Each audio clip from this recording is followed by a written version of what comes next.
the school principal of Banisil Central Elementary School, I, Lilibet B. De Palobos, have the honor to present to you the candidates for completion of school year 2023-2024, composed of 226 boys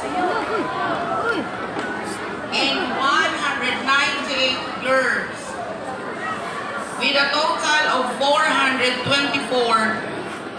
After scrutiny of the requirements submitted in my office, I have found that they have satisfactorily completed the requirements for completion.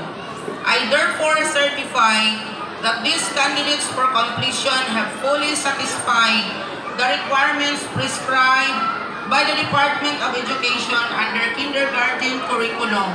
Sir, they are now ready for your confirmation. By virtue of the authority vested in me as a duly authorized representative of Isagani S. de la Cruz, C5, our school's division superintendent of the Department of Education, Division of General Santos City, and having been presented and duly certified by your principal, Mrs. Lilibet B. De Palobos, that you have satisfactorily completed the requirements of the Enhanced Basic Education Curriculum as prescribed by the Department of Education.